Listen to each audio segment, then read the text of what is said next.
They wrote me off, I ain't write them back. Follow me, but don't double tap, I ain't liking that. You subscribe, I monetize, now who's striking that? Wanna see the contract, who got the rights to that? This my story, I spent my whole life on that. Time's up, Shador Sanders with the rollie in the armor. I could do this shit with my eyes closed. The main attraction don't come at me with no side show. I'm selling high, they wanna buy low.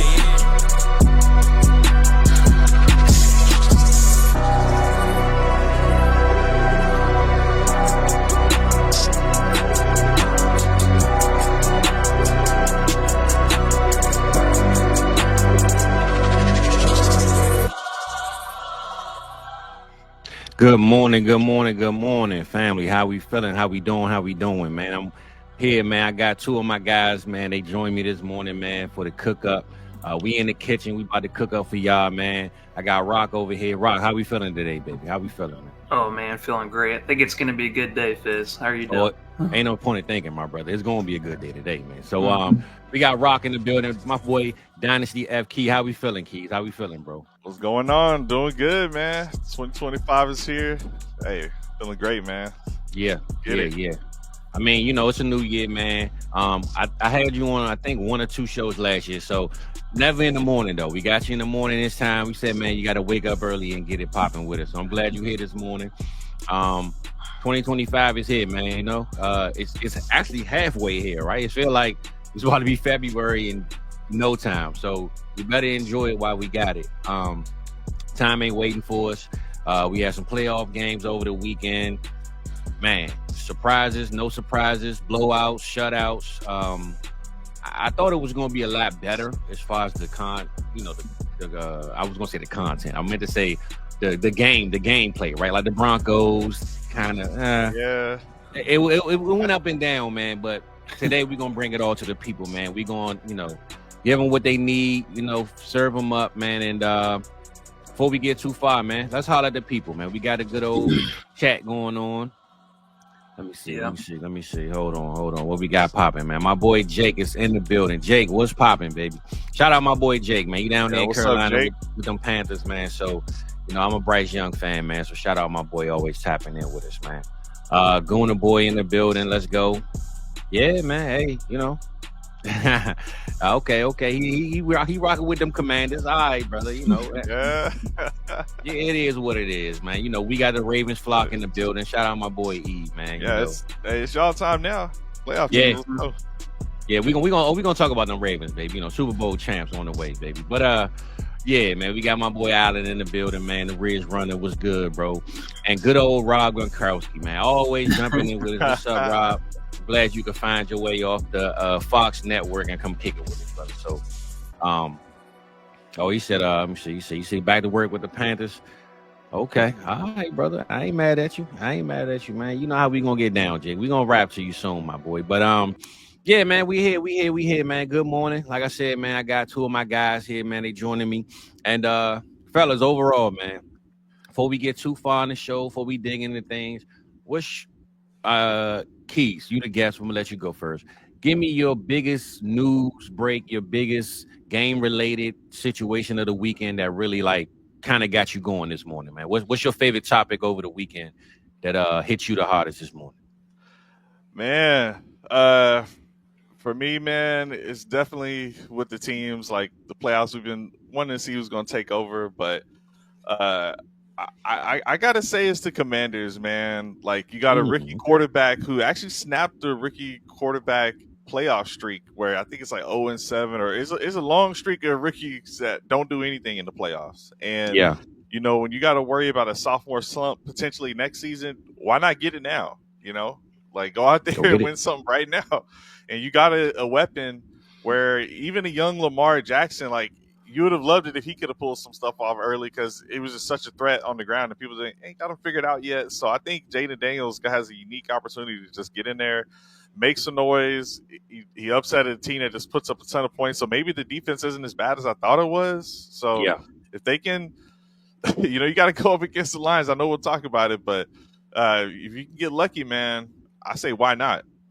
I'm with you, man. I agree with the Jaden Daniels thing, man. He's a phenomenon. He's taking over, and I believe the last time a rookie won was, I believe, Russell Wilson. I want to say that was 2012 or 13, something like that, somewhere around that range. Yeah. So it's been a while, but I believe Russ was the last time. But yeah, Rob, what was your biggest news, your biggest take from this weekend, and what got what got you flowing this morning, bro?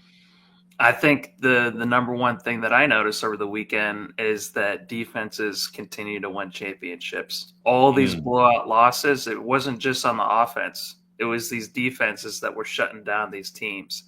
So I think that's definitely one of the major things. And also, too, the Bills and the Ravens both came out dominant, which is set up an MVP showdown. So I'm super stoked. Yeah. But Jaden Daniels, man, he looked clutch. That was the main thing that we talked about on Tuesday with him. That was awesome. Yeah. I mean, J-Day always been my guy, man. I believed in him, but this Lamar and Josh Allen thing is, I think that's what the people waiting for, man. This is what the playoffs are for, man. I know, the Chiefs are the current Super Bowl champs over the last couple of years, and we don't really, I guess, look forward to seeing them play the Texans as much as this matchup, because Josh Allen and Lamar, man, the MVP battle, the Ravens beat them before, but I still don't think that the Bills were who they are now, and I don't even think the Ravens were who they were when they played them. So right now, I think they're both no injuries, they're healthy, everybody's coming in with the right mind frame, so there's no excuses in this game. As fans, we could say so and so was hurt, or whatever. There's none of that. When they play this week, nobody got an excuse, bro. You either gonna win or you're gonna lose, man. So, and even the weather, it's cold in Buffalo, it's cold in Baltimore. So, like I said, it's no excuses, man. So I'm waiting to look forward to that game. My boy Mr. Void, he's in the building. What's good, bro?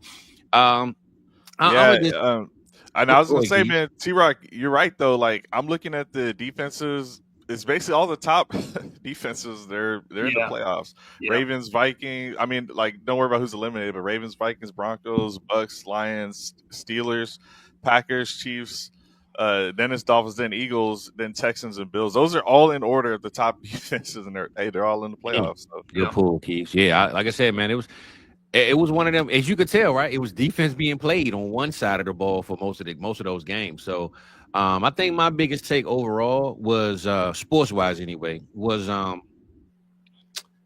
everything, man. I say this, right? I don't want to say everything because I'm cheating, right? Y'all at least gave me something. So I will say that the Vikings losing was something I did not see.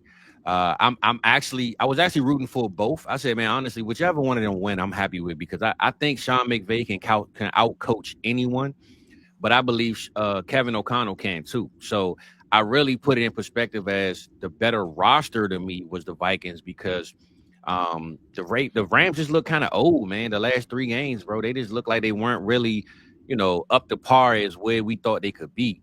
But man, that youth on that defensive side last night, they said, listen, we don't need the old guys on offense to do nothing. Talk about it. You know what I'm saying? We don't need the old guys to do nothing. We about to smash Sam Darnold. The ghosts are out tonight. So Sam Darnold was seeing ghosts. Kevin O'Connell couldn't cook it up, man. I don't know. But I think this was student versus teacher, and McVay was the teacher. O'Connell was the student. So that was probably my biggest take of the weekend. And that happened last night. So it was kind of like a refresher of what just happened. But overall, man, good weekend for football. Before we get too deep into the show, though, I do want to send the prayers out to LA, man, with the wildfires, everything that's going on. It's just looking crazy, man. I don't think I've seen nothing like that. As an adult, anyway. Just looking at a whole city just wiped out with fires, man. So hopefully, we bounce back as a country and get things in order out there in LA. I'm not sure if y'all have any family members or any friends that lived out there, had to deal with that. But anybody in the chat that's watching, man, prayers out to you, man, if you had to go through that or have a family member out in LA dealing with those fires, bro. So moving on to football, though, honestly, man, I know it was tough for the Rams, right, to leave their city, go to another stadium and play because of the fire. So for them to win like they did last night, I'm sure that wasn't an easy task. But yeah, it was crazy. That was at the State Farm stadium, and they were getting heat because they weren't giving people their insurance. So kind of ironic that Yeah. they were forced to play at that stadium. But Yeah. man, shout out That's- to everybody over there. I got some family in like northern Cali, so not in that same area, like in Oakland. But Okay. yeah, man. Hey, there's some GoFundMe's out there. Whatever you can do, send some prayers, man. Hopefully everybody doing all right. Yeah, for sure, man. Shout out to them, man. Hopefully they get everything back in order on the west side of town, baby. So I guess, man, look, we could have started off, bro, and talk about what's going on with the media and the news. A lot of stuff breaking, a lot of stuff. We checking our phones every 5 minutes. We get a sleeper alert or a Twitter alert or X alert. So I'm gonna go to some of the biggest news currently that I guess we didn't speak on yet. And that's Deshaun Watson, man. The Deshaun Watson news to me was big because, one, he has a guaranteed contract. We all know that. So he wasn't going anywhere, no matter what people tried to tell you. I will make you sit on my bench for the next 3 years before I cut you if you're guaranteed to, get paid. So Deshaun Watson most likely not playing in 2025 with another ruptured Achilles, so they believe. And them having the number 2 overall pick, man. What do you do? Like, what do you, as a team, as a coaching staff, as maybe guys that might feel like their job could be on the line if they don't get this in order, but also as a franchise that you miss on so many quarterbacks, man. So many. It's like you have to get this one right. If you're locked on taking a quarterback, you have to get this one right. You have to, right? So I've been hearing news about Kirk Cousins. If he leave the Falcons, he could be a guy. Me personally, I give my take early. I think they shouldn't draft a rookie quarterback in this class. We all talk about how the class isn't the best. It needs work. If I'm the Browns, the Oakland Raiders, right? We keep hearing this Shador narrative. What y'all want to pay to move up, man? Because we need to build. We need to really fix this team. We can sign maybe a Sam Darnold. Maybe they get Sam. His stock might have dropped after last night. Maybe they get him. Geno Smith don't have a contract. Justin Fields don't have a contract, right? It's guys out there, man, that you can put in place for 1 year or 2 years maybe to just get your guy next year, right? Arch Manning coming out one time. It's other guys out there, what I'm trying to say. So me personally, if I'm the Browns, I'm not taking a quarterback. I'm checking all options. My number one option would be to try to trade back with a team that want to give up their future and help build ours. Or 2, you take the number 1 talent in the draft, which is Travis Hunter, and then you figure out what else is going on. You got Denzel Ward with a concussion every single week. Travis Hunter wouldn't be a bad play on both sides of the field either. So, Keys, man, with you being the guest, man, joining us, give us your take on Deshaun Watson, Cleveland Browns, and what do you think they should do with this number 2 pick overall in free agency? Yeah, man, there's a lot of talent in this class, and you're right. They keep messing up this pick at quarterback. It's dangerous for them to take one and it don't work out. Lewis Sanders, they, want a big market team. You got to go where you're drafted, but I don't know. I just don't see it being a fit. But I also don't see Sanders going 1. Like Ward might be the number 1 QB. So if Ward's already gone, I don't know, man. I would consider just going with some of these other high talented players like a Travis Hunter. Get something. Get one of those free agent quarterbacks because, it's just, you went and swung and missed on Deshaun Watson for a reason. They want to win right now. You got Myles Garrett, who's awesome. He's wasting all his prime years over there. Like, don't waste this guy's time with some rookie trying to figure it out. You're not going to get it right. Like, Sam Darnold's price went down. I'm down with that because you just need to get through the regular season and have the defense carry him in certain moments. Yeah. So if he can just have another, repeat of what he had, another hot little stretch, he can do that for the Browns. They got weapons. Judy and all those guys are kind of balling. I know it's because of the volume from Winston, but man, don't draft a quarterback. I think it's easy. Just pass and get you something nasty. There's just so many nasty players here on defense. You can just help out Myles Garrett and make that your strength. And just keep it moving. I'm with you, Rob. What you think? What you think about the Browns right now, bro? So this injury is honestly like best case scenario for the Browns because a lot of people don't talk about the insurance that they took on in a contract. I think some people don't even know that you can take out insurance on big contracts like this one. The Browns now have $44.3 million cleared up in their cap space just because of this injury. So they have all that money to play with now with Watson being injured. They need so much help on their team. Their offensive line was decimated the entire season. They fired their offensive line coach because of the poor play from even despite all his injuries. But they're one of the oldest teams in the NFL. They're almost on average 28 years old across their whole group, and their defense is old as well. So they need a lot of help. I think that the Browns are not going to be able to help themselves and want to draft a quarterback at 2. It's just Browns are just going to continue to do Browns things. But this whole team needs a lot of help. They have some stars, on both sides of the ball, but they need a lot of help, especially on the offensive line that can't stay healthy. So I hope that they trade back and get some more picks and start to rebuild this team. If it was me, if I was freaking Haslam, I would bring back both Joe Flacco and what's his face that played for them this season. That was their only hope, Winston. So, yeah, I'd just have them go at it together. That would be the only thing that would bring Browns fans some joy in this life. I'm with you, Rod. But I also feel like at the end of the day, bro, like you just brought up, the team is getting older. And then think about a division. Pittsburgh is winning 10 games with nothing at quarterback every single year. They go through this corral of, different guys, but they still win games, right? You got the Bengals, who maybe should have made the playoffs, one of the hottest teams towards the end of the season. And then you got the Baltimore Ravens. I don't care what the Cleveland Browns put in at quarterback. They're still not going to compete in this division next year. Let's just be real, right? So why take a young guy when you can build around him? So when you get your guy later, at some point, now we can compete. But right now, bro, I don't think it's anyone in this draft that's going to automatically give them a 7-win, 6-win season. I don't see it, man. But they split with the Steelers and the Ravens. We got to remember that, too. They always got some fight. Oh, yeah. They're going to fight. But remember, their O-line was the best in the league at the time. Nick Chubb was 100% healthy at the time. They had a lot of upside when they went in the playoffs last year. This year, the hope went away, man. Like the rabbit fell out of the pocket, and it was what it was.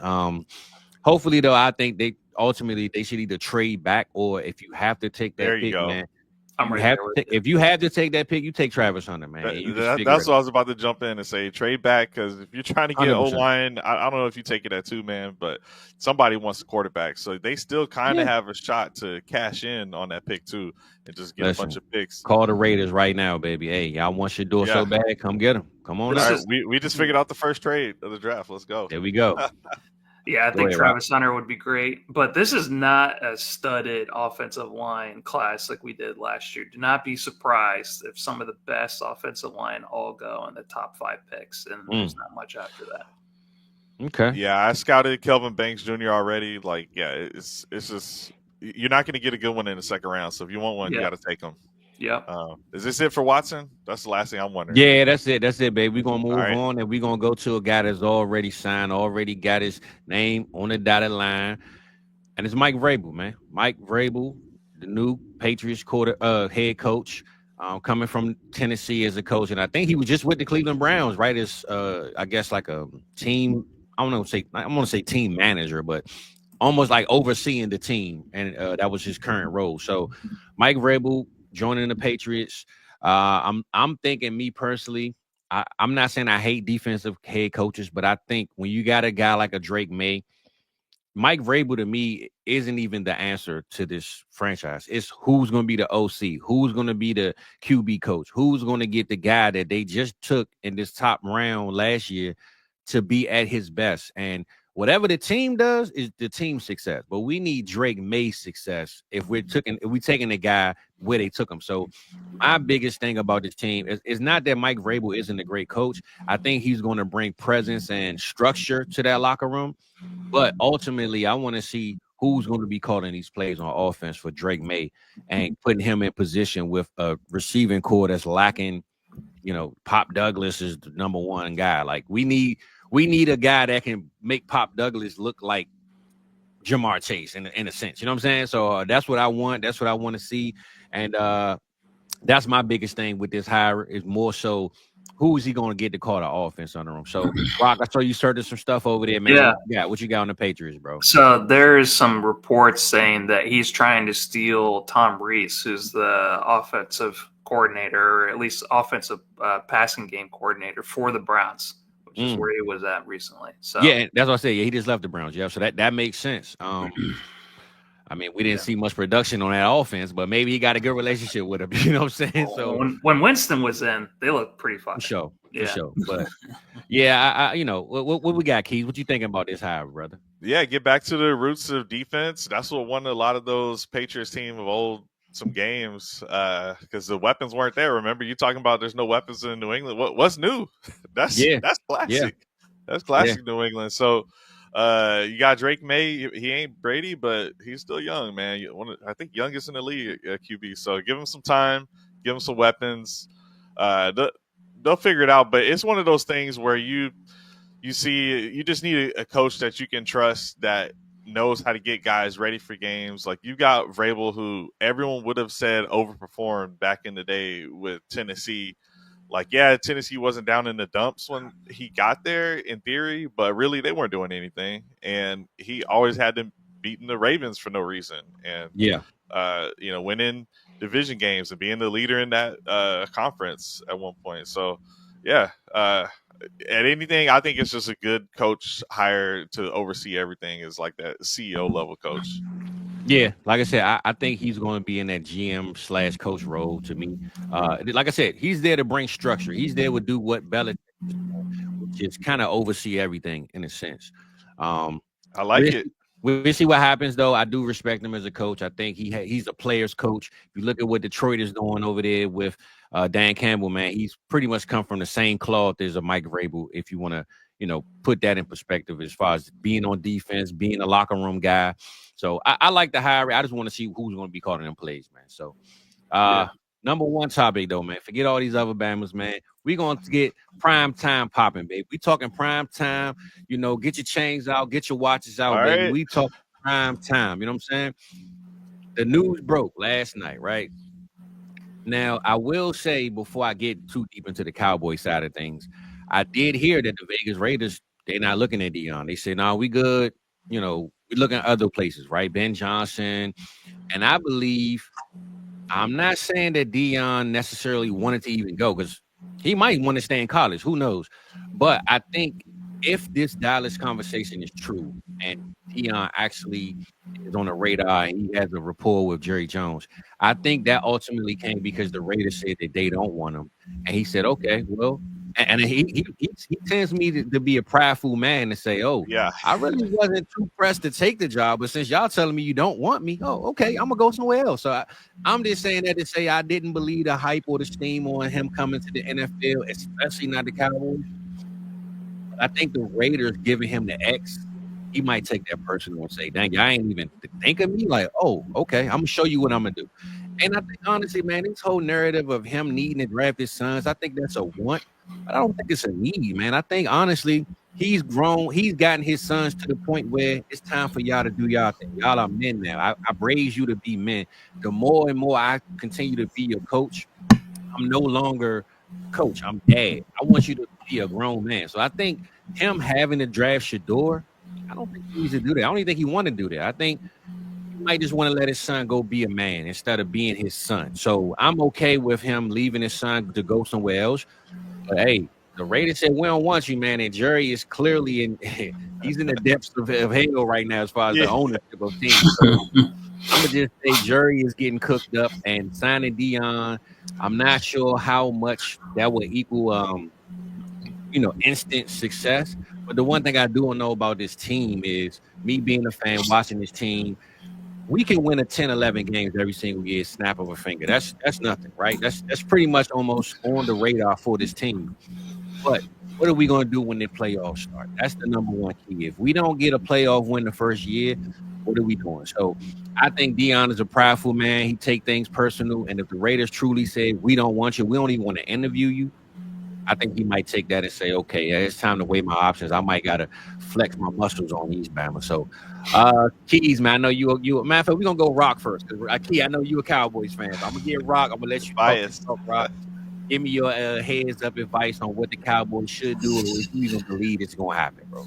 This makes me wish that I'd watched, like, Dion's come out with like 2 or 3 different shows on Amazon over the last couple of years. It makes me really wish I would have watched those shows, because I honestly don't know what Dion is like as a coach. I don't watch a lot of Colorado football. Okay. But I think the main thing, it just comes down to the control that you've been saying it all season long, Fizz. It's just like Jerry is not going to give up a lot of control.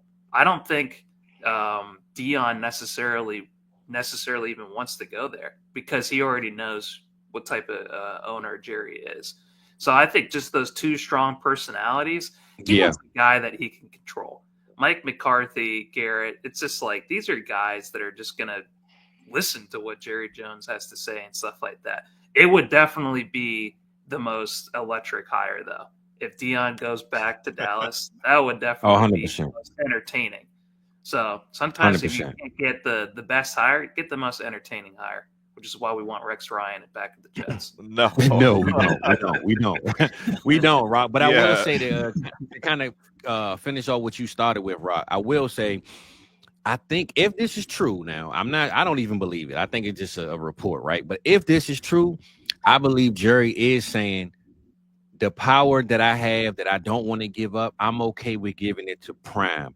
I don't think Jerry would do this with anyone else, though. I think he would never give the keys. He would do this to a guy that he knows he has a relationship with. He's watched over the years. And to answer your question about not knowing how he is as a coach, Rock, I would give it to principal to student, counselor to students, right? He's a man's man, a player's coach, a father's son type of guy. And I think no matter how old you are, how young you are, Prime to me is the ultimate coach. Forget the stats, the statistics, the analytics, all that stuff. We always talk about this on the show. When I go to work and my manager is somebody I can relate to, I can have a conversation with, he know when I'm having a bad day, I don't got to tell him. He can just see it on my face, right? Those are the type of people you want in your locker room, in your press box, all that good stuff. And that's what he is to me. He knows what type of music these players are listening to. He know what type of cars they're driving. He's the most relatable guy to a 22-year-old that's just coming out of nowhere from home. He, living in the worst neighborhoods and now coming into $20 million. Prime is the prime example of who you want to guide those guys. So I don't mean to cut you off too much, Keys, but I want to give a little bit of insight on what Rock was saying towards the end of Coach Prime. But let me hear what you got, brother. Dude, they're filming everything like 24/7. So there's always something going on. Like one of his other sons are doing the media. So it's like you can see like he's really good at like having catchy slogans, like stuff that's really easy for his players to digest. And just like stuff that is quick recall. He's not making stuff overcomplicated as far as like motivational stuff and just different things like that to just stay locked in with his guys. Like I think that's important, being relatable. Like even with the Vrabel thing, it's just you might not necessarily want the X's and O's guy just for the X's and O's sake when that hasn't been the formula to win it, because you're gonna have a whole staff you're gonna have guys like and at Colorado his offense coordinator was actually decent. I like that guy. It's just talent is what it is.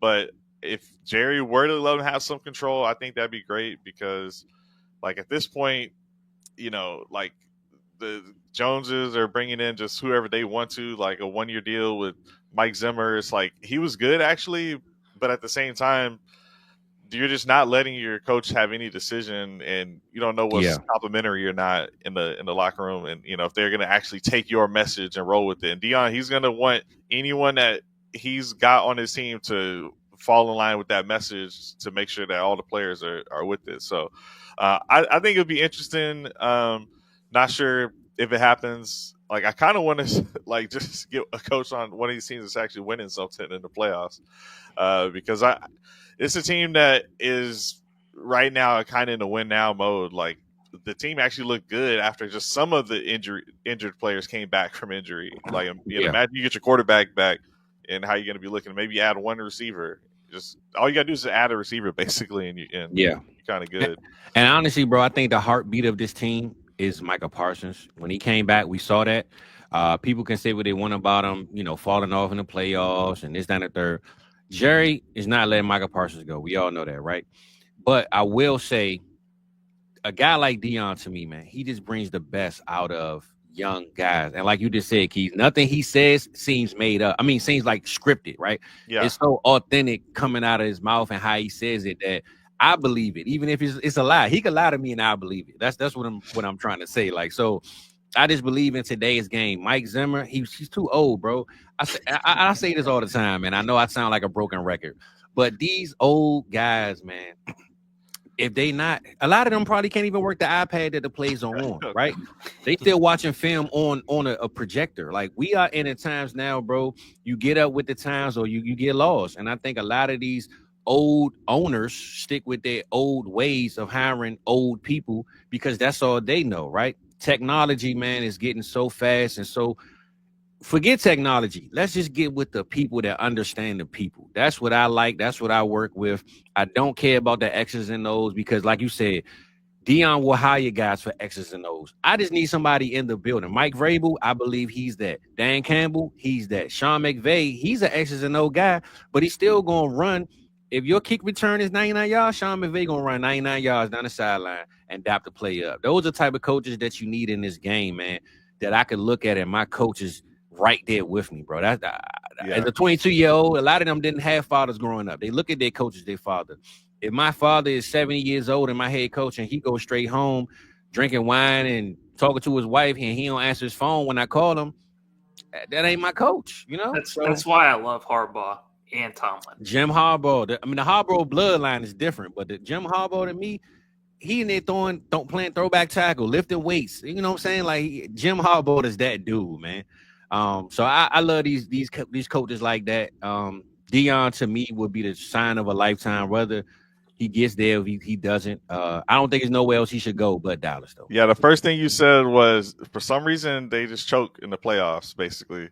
You know, like there's something to that. And I think, when it comes down to crunch time, you'll see, just with the Cowboys, for example, a team that may have turnovers all season long, like, good turnovers on defense, but then they can't do anything in the playoffs. And then the offense is leading the league in offense, can't do anything. It's both sides. It's not just an OC or DC. That has to be on the coach. So that's leadership. That's leadership, bro. God. FSU is a better place than Dallas. All right, Rock, man. We're going to leave the Cowboys alone. Shout out to Pops. But Pops, you was trying to send a super chat. You sent the memberships, but shout out to you for sending that. I'm going to show you how to do that super chat, man. Pops was trying to figure it out. We got it, though. We appreciate you, Pops. I guess we're going to get to the next thing, man. We talked about the Cowboys, and people, I guess, are tired of hearing us talk about the Cowboys. So, let me check this chat before we get started. Okay, all right. It says Zay's out. So is Zay Flowers ruled out, or that was who's Zay? Is that a thing? I didn't read that. Yeah, because you were talking about the Ravens are coming in, no excuses. They might have okay. Okay. I mean, but even if you don't have Zay, I'm gonna be honest. I think as long as Lamar and Derrick Henry got healthy, I'm not going to say that Zay doesn't matter, but this team seems to, bro, they went 13 rushes in a row for 88 yards against Pittsburgh. They didn't throw the ball at one time in that whole drive. Hey, ain't taking some of my stats. Oh, my bad. I'm just saying, it was so disrespectful to just watch them punch them in the face, bro. It was like, we don't care about what y'all got going on. So, yeah, they got Nelson Aguilar. That's right. So, look, speaking of your stats, Rock, let's get it cracking, baby. Let's get it popping. It's time for the fastest South Harmon minutes. Might as well break it down, get into the teams, get into the games. I actually got some logos for our team. So, listen, man, South Harmon fastest minutes. Y'all know it ain't the fastest minute, but we're going to make it as fast as we want to make it. So, it's time to cook up. Rock, you got your teams. Keys, you got your teams, and I'm going to fill in where I fit in, baby. So, without further ado, it's time to cook, baby. Let him cook now. Rob, we're going to let you start it off first, Playboy. I got to wait for that beat to go. Do your thing. All right, so we're going to start with the Saturday games. Chargers at Texans. Justin Herbert, my dude, had his worst career game. He had 4 interceptions in this game. Guys, he only threw 3 interceptions in the whole regular season, and he's never had a game over 2 interceptions, ever. He got sacked 4 times. Man, the defenses in both these teams showed up, but especially Houston. Yes, sir. Nico Collins, 7 catches for 122 yards. He took over in that first half, set a franchise record with the most yards for a Texan. It's the second straight year that Stroud has won in the playoffs. They destroyed the Browns last season, and they dominated in this game as well. So that's all I got for that game. Pittsburgh at Baltimore. Do you think? Pittsburgh, they did not have a strong end of the season. They lost 5 straight, 2 of which came to Baltimore. Tomlin now has 6 straight playoff losses. The only one that has more is Bengals legend coach Marvin Lewis. 7 straight playoff losses. So there's some chatter about that. I hope that he stays in Pittsburgh. But they did not look like the Pittsburgh Steelers at all. They already looked like they were defeated by the time they took the field after the first couple of drives. Baltimore, Jackson, 2-time MVP. I think this is his best playoff performance. And I think he really cemented that MVP stamp. He won 16 of 21 for 175 yards, and he rushed for 81 yards. But King Henry, 26 carries, 186 yards, 2 touchdowns, including a 44-long touchdown. This was the second highest rushing total of Henry's postseason career. So that's what I got on those games. You guys got anything on those games? Other than we'll take Mike Tomlin in dollars if they don't want him. You know what I'm saying? That's the only thing I got on that one, though, bro. Outside of that, you did your thing, baby. You cooked, baby. Keys, it's on you, man. Give us your games, Playboy. What you got, man? Cook it up for me. Yeah, man. Packers at the Eagles. Hey, it wasn't high scoring, but hey, Eagles were in control most of the game. Look, hey, that was a nasty Dallas guy that stood for him. Shout out to that dude, man. I just love seeing him carry guys down the field and shoot. Josh Jacobs in that same game, he was playing like it was blitz, man. The video game, he was dragging guys down the field. They couldn't tackle him. These are both some of the top rushing defenses. Only 81 yards for Jacobs. He got his TD, but that was all the Packers could do, man. 0 touchdowns for Jordan Love, 3 interceptions. Pretty brutal, man. They lost Christian Watson before coming into this, and Reed was getting banged up. Dobbs was getting banged up, man. The receiving core just kind of fell apart, and we thought this was just one of those teams that was overloaded with receivers at one point. So what's going on there? But young team, I'm looking forward to the future, man. But Saquon Barkley, 119 yards. Smitty did his thing, 55 yards, but only 10 yards for A.J. Brown. I don't know if it's rust from Jalen Hurts, but they're lucky that the Packers were hurt, man, because only 131 yards for Jalen, man. So we're going to need to see more for them if they're going to win this next round. But Eagles, on to the next round. One of my worst nightmares. Yeah, for sure, bro. And I got that Monday night game. Vikings, Rams. Okay. Well, look, Vikings, I don't know if they really should re-sign Darnold, man. Like, you got your quarterback that you've been a first round pick on. You might want to just hold on to that and give him a chance to develop, because Darnold turned back into a pumpkin, guys. Last couple games, he hasn't been it. I think 36 TDs in the regular season, like 1 in the last couple games. Guys, just not getting it done.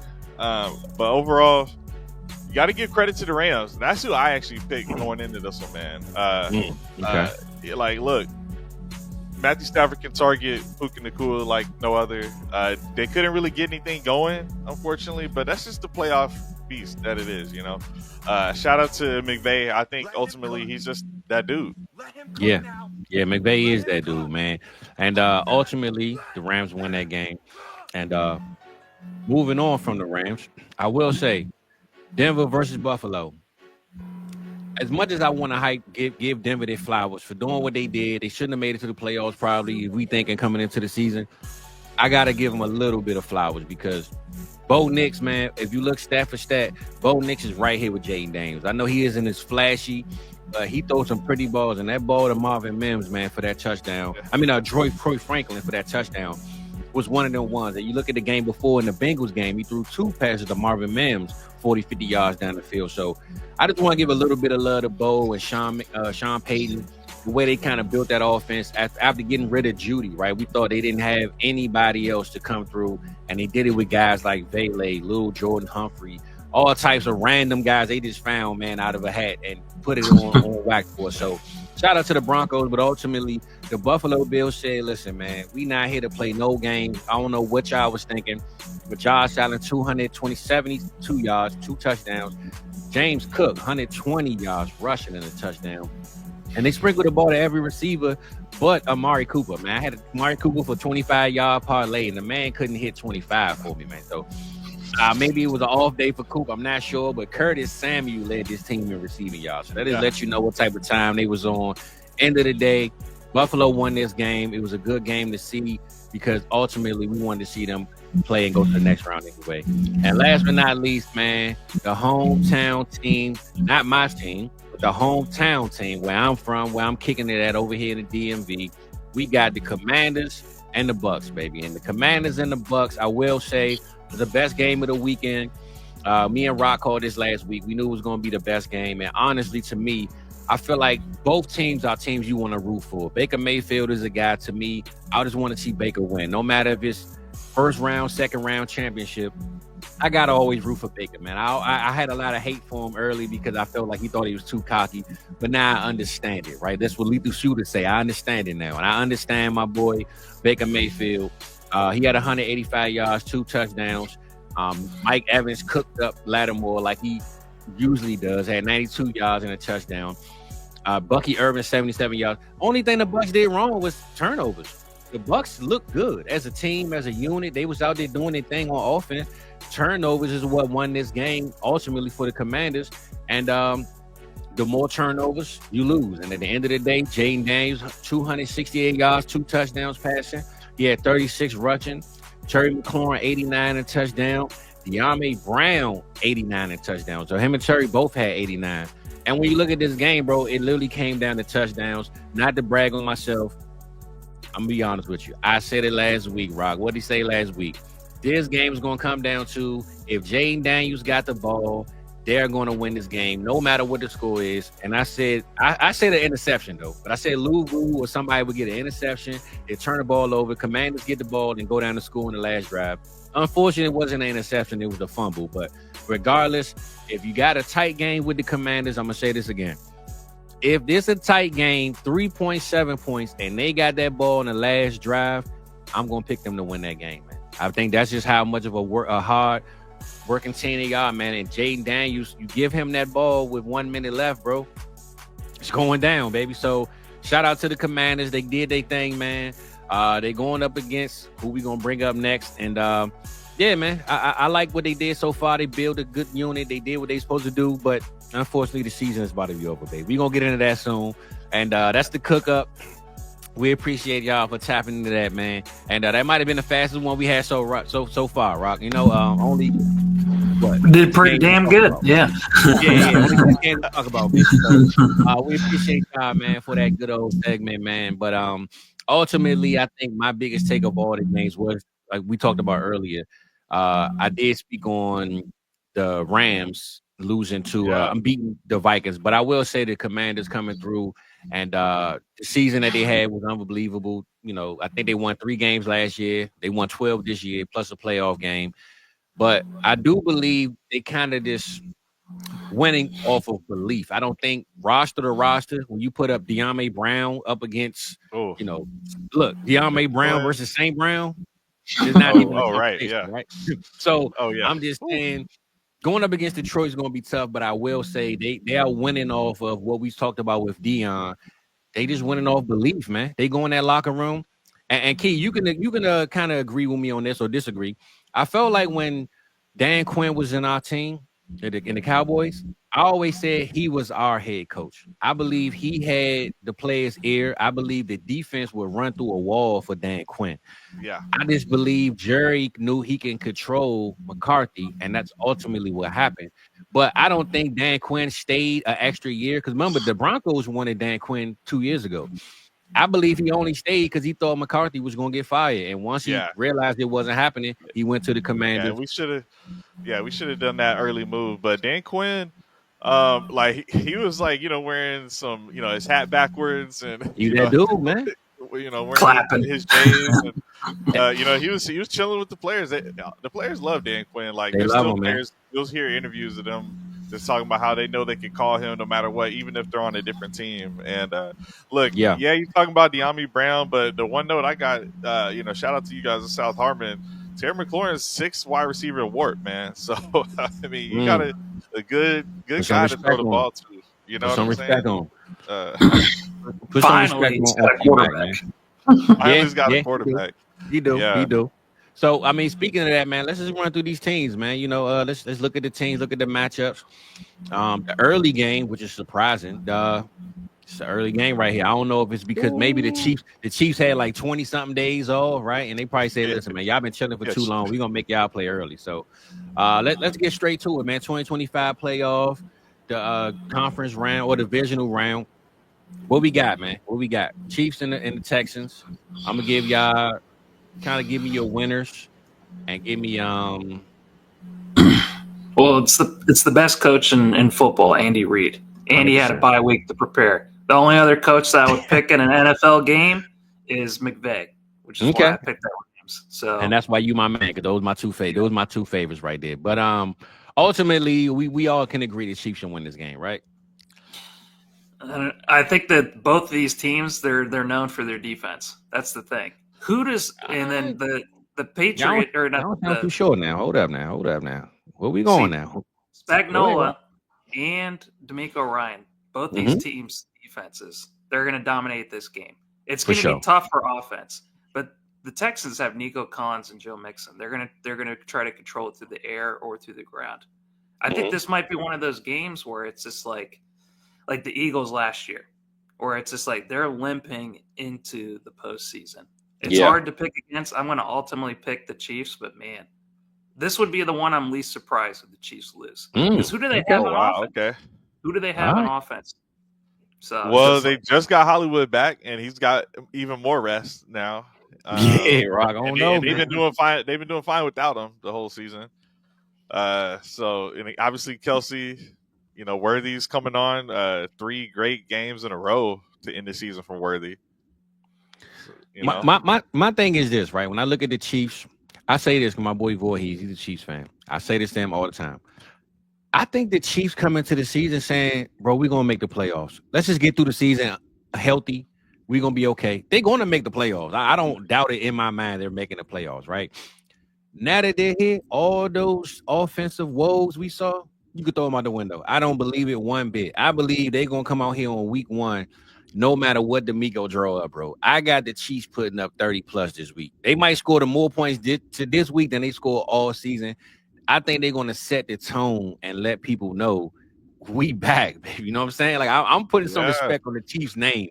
I just think Pat and all that resting, all that playtime, getting through the season of not knowing what's going on, they got a whole new playbook sitting in the cut for the play. It just is playoffs. They don't even say nothing else. They got this stashed in the cut, man. And I think D'Amico and them is in trouble, bro. I think the Chiefs going to have to put up numbers because whatever the Texans are going to have to put up numbers because whatever you saw from the Chiefs from week 1 to week 18, throw it out the window, bro. It's playoff time. It's time to get real now. That's my take on this game. I'm taking the Chiefs, but I do think the Chiefs are going to score or look the best they've looked all season on offense to me.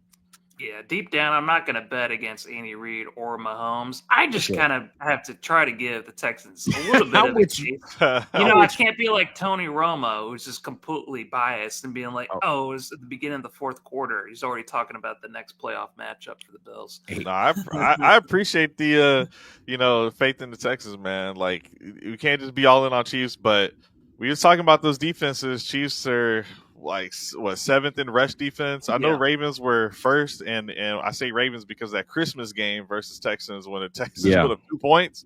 Like the Texans, they start slow in these games, and then they have to find a way. They started slow versus Chargers, and then they found a way with defense. I agree that Mahomes is going to figure out a way to win a game.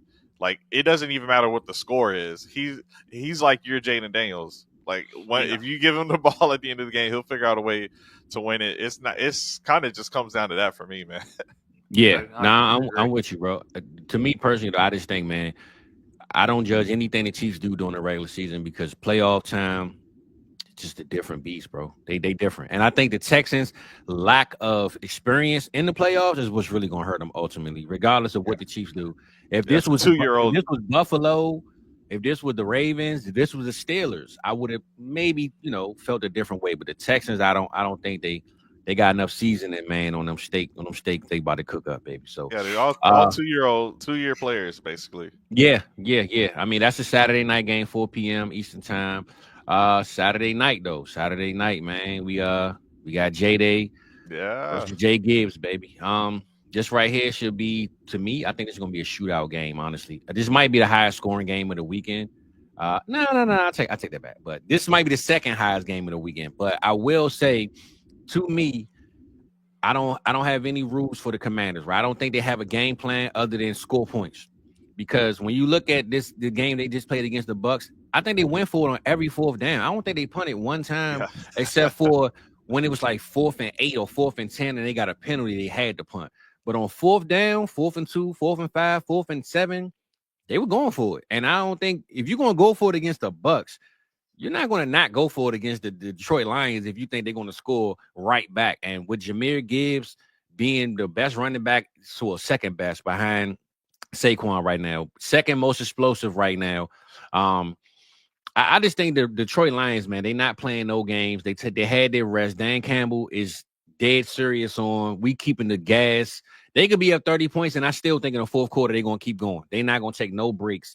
And to me, I got the Lions ultimately winning, but I do believe the Commanders are going to put up a fight.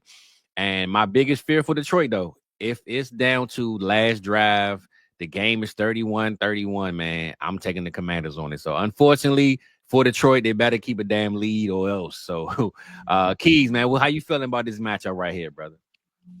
Man, like I feel like I would be picking Lions just because the Lions they're just nasty. Like Nasty, for whatever bro. reason, like you got guys that are coming back from injury early, all stitched up. Like it's just the heart in that team, man. It's man. something That's Dan Campbell. That's the can't coach. really quantify, and it's too hard for me to pick a rookie-led team to just go all the way. I would love it if just to see JD pull this off, man. But I'm taking the Lions here.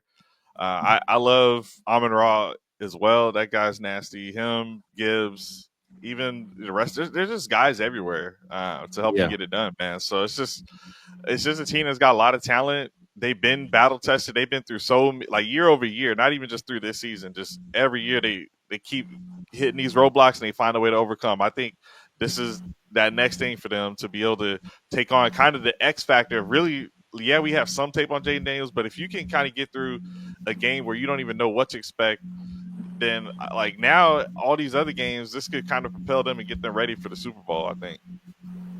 Yeah. And I think this is a great matchup for them, right? I think if it was Philly, I think that'd be like a tough. I mean, you want to play Philly, but to get them out the way early would have been good too. But I believe playing a team like the Commanders and a rookie quarterback. But I will say this, Keith, I'm gonna let you go, Rock. I don't mean to cut you off. When we talk rookie quarterbacks, though, bro, I think we learn this, right? Young quarterbacks that come in the game at 21, 22, they seem to be flustered. They seem to not know really how to handle it early. But you got Jaden Daniels, who stayed multiple years in college. You got Bo Nix, who stayed multiple years in college. I think we're starting to see the longer quarterbacks stay in college, the better they come in their rookie season. So I think when I look at Jaden as a rookie, he's a rookie in the NFL. But being 25 years old, he has a lot more experience mentally than a lot of these guys. And I think that's going to help a guy like Michael Penix, who stayed in college longer than expected. So I'm just saying that to say, man, coming out your not sophomore year, your junior year, coming out your junior year, hey, man, Overrated. Sometimes being a senior or playing 5-6 years in college, bro, look at Bo Nix and look at Jaden Daniels and I think Michael Penix, bro. I just think coming into the league at 21, 22 at quarterback, mentally, bro, you might not be ready. So I think Jaden Daniels is just a different rookie because of his age and his experience through life, not even just through football. So shout out to them. But ultimately the Lions gonna win. What you got, T-Rock? So I got a couple of different things. First of all, with teams like the Lions and the Chiefs, as number one seeds, there's a crazy. Can you try to predict what the winning percentage is for teams that are number one in the divisional round? I'll go 30%. All right, Fizz, what do you think? Man, look, I hate percentages. I'm gonna cheat. I'm gonna go 50. All right, it's 61%. Okay. I win. I win, Keys. You go. I thought it was a trick question. Oh no. So it's gonna be hard to bet against both the Chiefs and the Lions. Yeah. When it comes to Jaden Daniels, he's crazy against the blitz. He's got a 90.3 QBR rating, which is third best. Because that's what the Lions are going to try to do. They're going to try to overwhelm Daniels, but he's been one of the best quarterbacks against the blitz and against that pressure. Yeah, you talked about it earlier, Keys. They have so many different injuries, but Campbell, he doesn't care. He uses that as motivation for his team. So it's just like, even though they have this crazy 16 players on IR and stuff like that, and someone said it earlier in the chat, David Montgomery is coming back for this game. Who knows how healthy he's going to be, but I think that's going to be a huge boost. But we got to remember, they also played earlier in the season, but it was week 2. The Lions did take that, but that was before Daniels became the Daniels that we're seeing right now. Oh yeah. So I think it's going to be a great game as well, but I'm not going to pick against the Lions, man, because ultimately I want to see them in the Super Bowl. And that's the reason why I picked the Rams to beat the Vikings, because teams, after they play the Lions, after they get the shit beaten out of them, there's only one team that's beat them. That's the Bills. They won the very next week. Anytime a team plays the Lions, they lose the very next week.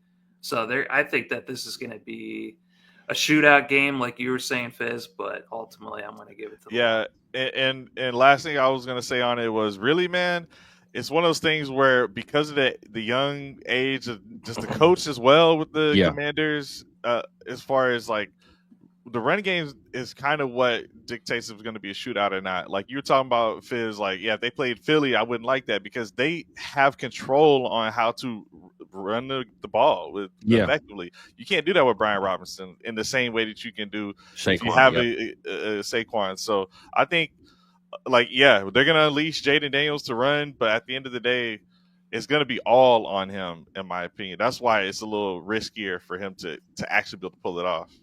Yeah, no, I'm with you, man. Ultimately, though, like we said, man, even being a Commanders fan, you want your team to win, but you kind of know, man, Detroit is on another level right now. So, we gonna take Detroit on this one, man. Landslide. We had the Chiefs on the other one, landslide, and let's bring this one up, man, because we might see different opinions, different views, but number one, most explosive, the most talked about guy in the league currently, probably right now, is Saquon Barkley, man. Everybody's either rooting for him or you don't want him to play your team. But it's kind of hard not to root for this guy, man. And me personally, I had my take on that 2,000-yard thing.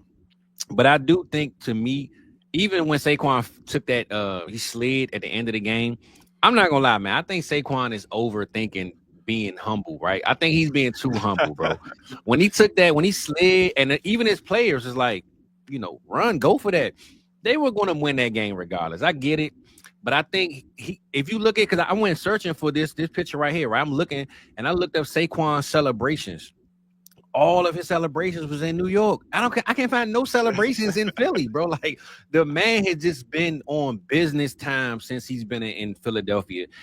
I don't think he's gotten a chance to really enjoy it and celebrate it. I don't know him mentally. I don't know him. I don't know him personally, but it just doesn't look like, to me, he's gotten a moment to. Maybe he just focused on Super Bowl. That's it. Because I'm just looking at his actions and he's not doing anything for self. No rushing record. Like I said, he fell down last week saying, "Hey, let's just take the knee. Let's get out of here."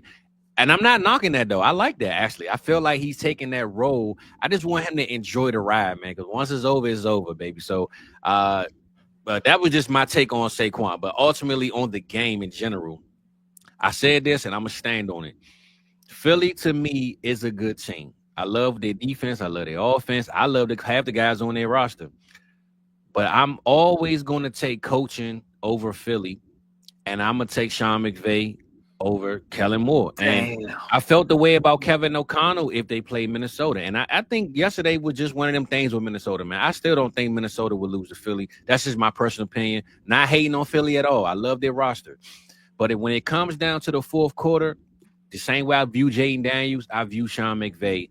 And the way that defense looked yesterday, listen, Jalen Hurts might be in trouble if he think he's gonna sit back there and just, throw the ball and Saquon running all over.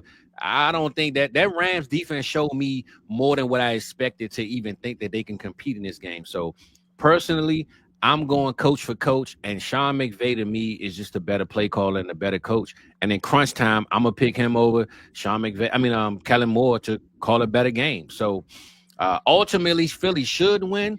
But when we get down to them X's and O's, baby, Sean McVay every day, man. So I'm taking the Rams on this one, fellas. That's what I'm rolling with. That's why I got no bias because I'm a Cowboys fan whatsoever. I'm just going with the coaching, baby. So, Rock, man, you laughing over there. You got a smile on your face, man. What you thinking, bro? What you thinking?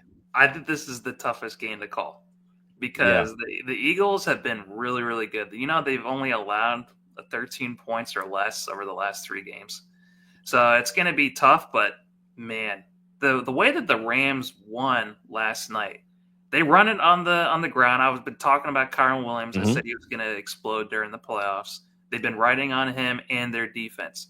So we haven't even seen them with Puka Nacua and Cooper Kupp unleashed. But we also haven't already seen as well A.J. Brown getting unleashed, by the Eagles. They didn't need to win with him either. He was just on the sideline freaking reading books and shit like that. So, hey, just man cool. getting paid $30 million to read books, man. Sound good to me. But I did love seeing Devontae Smith, them rely on him, Dallas Goedert, like you were saying, Keys with that nasty-ass stiff arm. So it's going to be tough to be able to predict this. Like you said, the Eagles should win, but I'm just never going to pick against McVay, especially with Puka Nacua waiting to be unleashed. But I think it's going to be a tough game. Both defenses elite. So, shout out to the D. Nakobe Dean out of middle linebacker. I mean, that's big for them because they've been needing to lean on that defense, and they've been hitting in the draft and got some young guys there. But once the dam starts to crack a little bit, you never know. I mean, my problem with the Rams is that before that Seahawks game, the last week of the regular season, which I don't really count, Stafford went on a 3-game stretch of doing nothing. Nothing, bro. He didn't. Nothing. Now I still picked the Rams last week to beat the Vikings. Just a feeling because I know when they can be on, they can be on. I'm gonna take Philly here though. I'm gonna still take Philly in this one. And man, Barkley, he had a nasty spin move yesterday too. But even when he did the spin move of all time, no celebration, man. I don't know what it is, but he on his business, and I think Hurts is on his business. And the research I've seen is for quarterbacks, concussions, you're not 100% the first time you're back. But for other positions, actually, there's supposed to be no drop off really when you come back from a concussion, at wide receiver. Not all positions, but wide receiver specifically. Point is, I think Russ might be a little bit of a factor. I'm giving it to the Eagles in this one to find a way. AJ Brown's going to be more involved. I think they can put up a lot more points. And I've just seen Stafford kind of disappear in some spots. Yeah, and I'm with you, though. I think that last 3 games, bro, he looked horrible. Cooper Kupp was unstartable in lineups. It was just a bad offensive scheme. But maybe they took that approach of, our guys are old. We're going to take a break. We're going to slow it down. Because if you look at that game yesterday, I literally thought Brian Flores was going to shut this offense down. He had to not shut it down, but kind of, bring out his tricks that he didn't bring out all year and put it on Matt Stafford to force him to be better. And even yesterday, Stafford didn't do much. It was the defense that really shut this down. They didn't need to, yeah. Right. But I think, honestly, bro, they might have took that approach of, listen, let's just get through the rest of this season. The Seattle Seahawks were falling off. The Cardinals were falling off. I just think now, man, McVay is gonna lock in, bro. He mess around and put Puka in that quarterback on some trick plays. He'll find a way, man. I just like how he do things, man. He's the ultimate coach to me, especially with his locker room and his guys. And unfortunately for Philly, to me, I just think it's gonna come down to coaching. I think on the field They kind of both balance. You know, Kyron Williams isn't Saquon, but he's good enough. Puka Nacua, AJ Brown, you know what I'm saying? Devontae Adams, Cooper Cup, Dallas Goddard, and they got 3 tight ends in the Rams. Matt Stafford, veteranship over Jalen Hurts, abilities on the field. So they kind of matched up perfectly, bro. If you look at the roster for roster, I'm just taking the Rams though, baby. So I ain't knocking that one though, Keys. You know, I think if Philly win, I'm not gonna sit here and act like, oh my God, they shouldn't have did it. But I'm just thinking the Rams, coaching wise, got this. So last but not least, man, the game of the hour, the game of the weekend, the one that we all want to see. MVP Josh battle. Allen I think Josh Allen is shooting at me because he knows I'm not picking him. So, you know, I ain't gonna start this one off. I'm gonna let my boy Rock cook because he got the Ravens. That's his squad. He got the jersey on. Rock, do your thing, man. How you feeling about this game, and what we thinking about the outcome of this one, brother?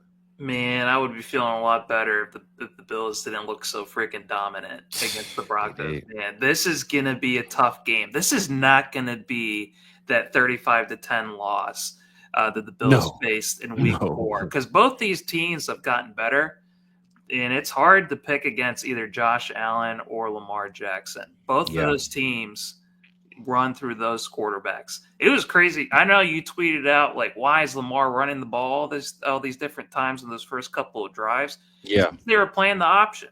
Every time we learned about later, TJ Watt, he was told and instructed, always go after Derrick Henry, no matter what. So I saw that a lot. I saw that a lot too. Yeah. He let Lamar run. He even tackled Derrick Henry one time and let Lamar run past him because he didn't know what was going on. Because the key to the game is Derrick Henry. That's what it is. So when he got unleashed and they couldn't stop him anymore, that's when the game was over. That's when he ended up with, almost 200 yards and 2 touchdowns and stuff like that. So I think the Bills, they might try to take a similar, game plan, just try to limit Derrick Henry and stuff like that. But if that happens, it don't matter because then Lamar Jackson's going to hold it and he's going to run it for over 10 yards. Pick your poison. Like yeah, exactly. Yeah.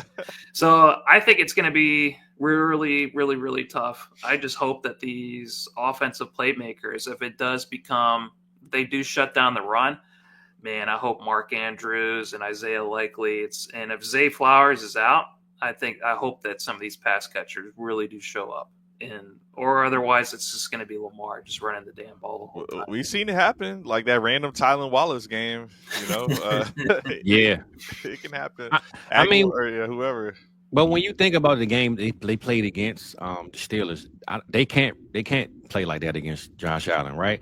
They ran the ball so much that I think they wanted to do that. Like I think they really wanted to inflict pain on the Steelers, bro, because playing in the cold, I know for a fact it hurt to tackle Derrick Henry at some point. Like, man, I can't tackle this dude, man. This hurts me to tackle him. Like, I think they inflicted pain on the Steelers because it was a division rival. It was cold outside, and they just got tired of we not the same no more. That comparison of us being rivals is over with. We got this one.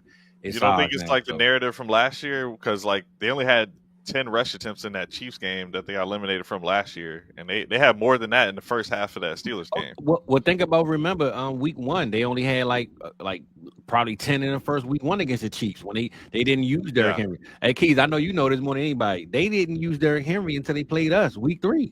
Yeah, they lost to the Raiders week 2, and then all of a sudden they realized, oh, Derrick Henry's on the team. Let's face the Cowboys and let him go for 180 yards. So T-Rock, it's too hard to guard both those guys. You're right, man. It's impossible.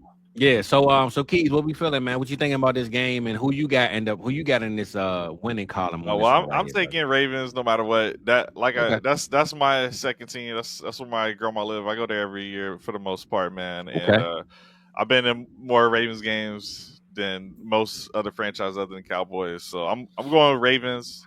I like that they already played each other this year. We've seen that in some other matchups. So, maybe they can pull it off again. I know, like y'all said, everyone's gotten better, but both of these guys are X factors. And, James Cook, who I think is maybe league leader in rushing touchdowns or something like that. He's up there. I think he is leading. Yeah, I think so. It's like, it's a battle. It's equivalent, but at the same time, it feels like the Detroit vibe. It's like part of me is just I've been seeing them get closer and closer and closer And yeah, Lamar's had some chokes, but I just think the team has been getting better and better. It has. Yeah, the defense is good, man. The run defense is their strength. No running back has been able to run on them. So I think if you can take out Cook and make it back to being somewhat one-dimensional with Josh Allen, and yeah, I know Curtis Samuel balled out last week.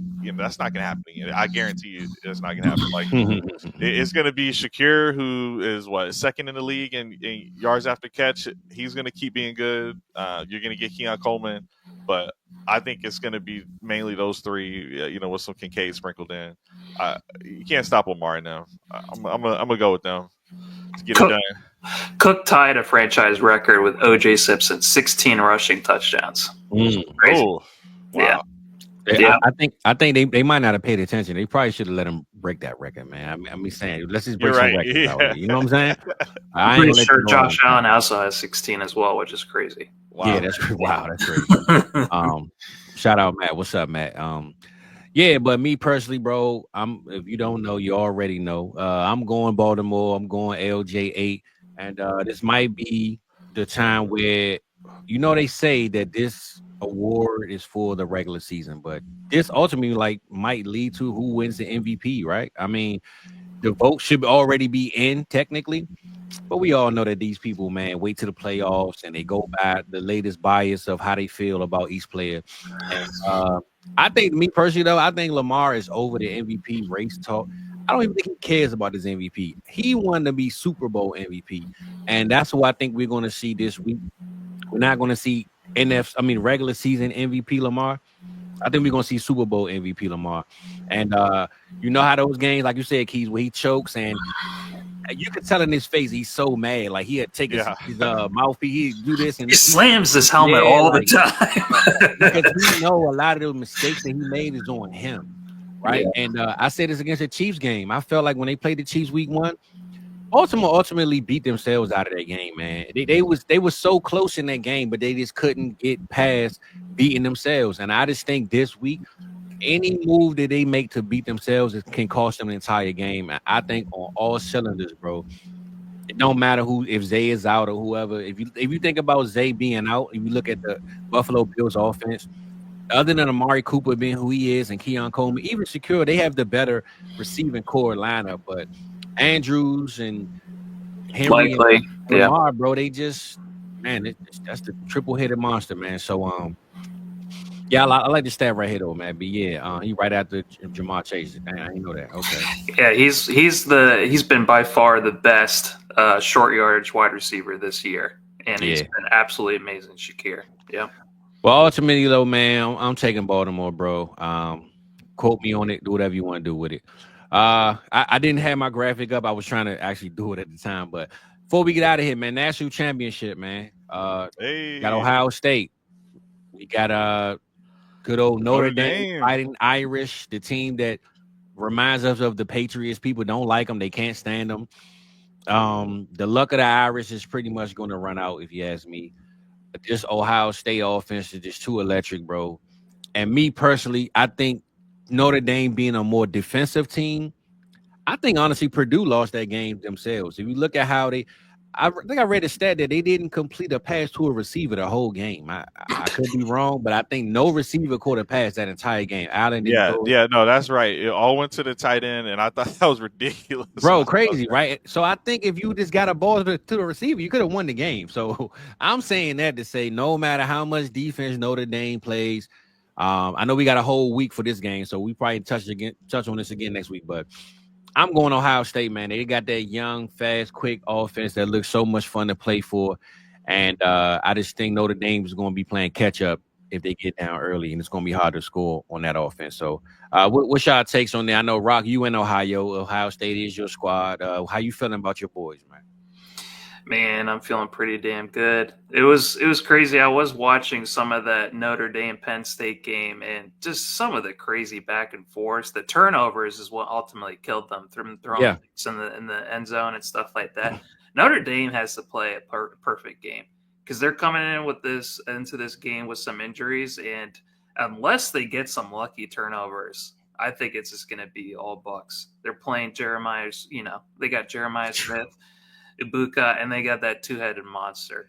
at running. Oh yeah, running back. Yeah, So, yeah, it's gonna be tough, man. It's gonna be. And honestly, if you think about it, what you just said about the turnovers, Penn State missed, man. Those wide open passes. There was so many wide open plays, them that they overthrew, underthrew, drop passes.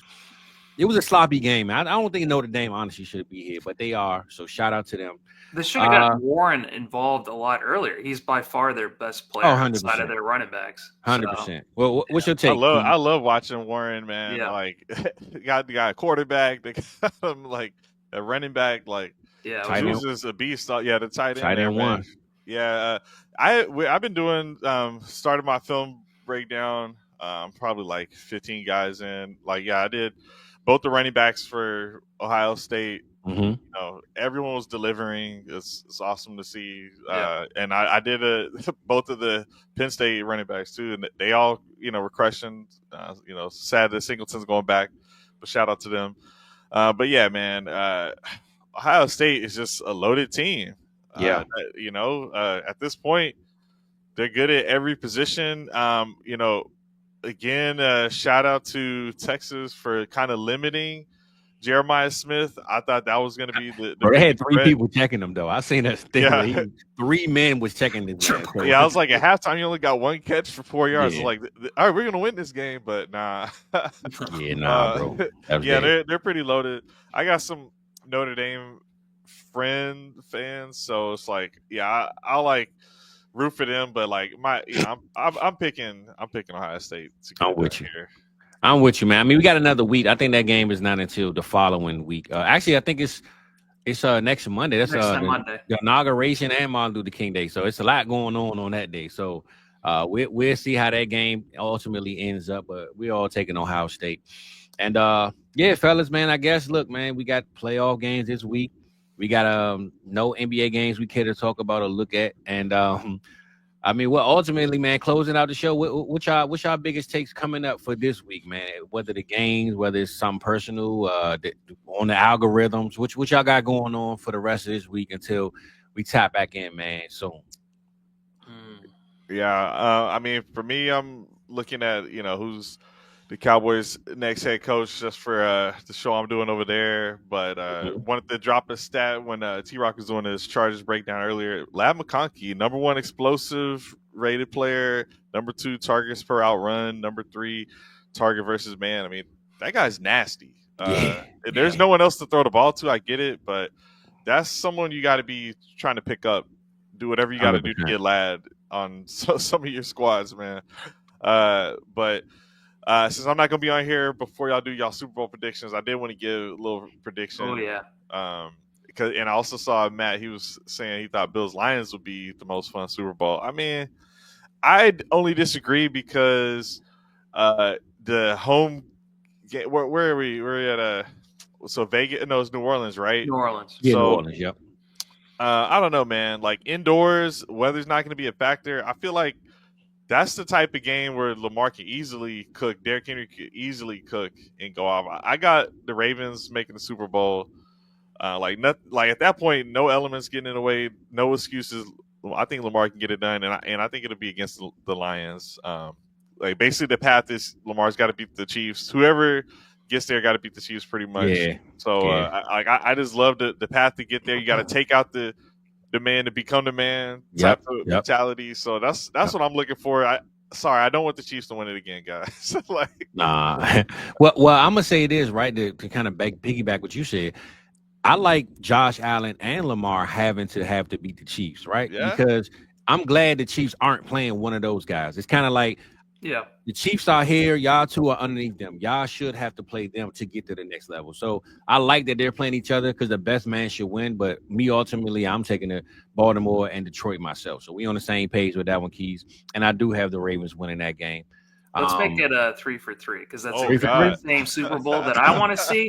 I want to see the Ravens back at the Superdome. Let's just hope that Roger Goodell can keep the lights on. I was about to say the lights got to be on. Baby. The lights got to be on, man. The lights got to be on. Well, I say this: if Detroit winning, like the San Fran was, then turn the lights out, and we get it back, and then we be good, So, yeah, man. Today was a good show, Keys, man. Before we get out of here, brother, let the people know where to find you, what you got going on, and You're right. The Super Bowl is coming up soon, and I won't have you back. But you're welcome to come anytime, my brother. So today won't be the last day. That's for sure. Yeah, and shout out to you, man. Shout out to you, T-Rock. Appreciate it. Dynasty F Key on Twitter. Dynasty Football Key is the YouTube. And been working with Player Profiler just to, working on, ideas for upcoming shows and the strategy for the next season. We just rebranded Player Profiler News into Player Profiler Now. I'm still playing fantasy in the playoffs right now using Fast Draft. I got a promo code with them, $25 you can get if you sign up with the code Alex. That's my name.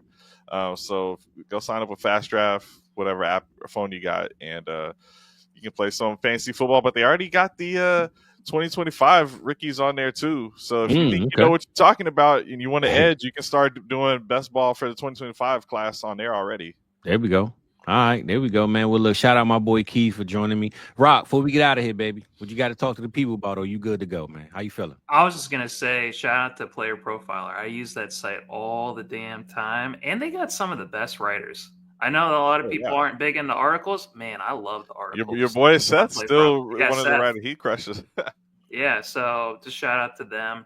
I appreciate you, Key, getting on the show today. And it's been tough. It's been busy. I haven't been able to get into my articles. I have one that I'm like, man, I'm so close to finishing. But just tune in throughout the season. You can check me out at TRock5220.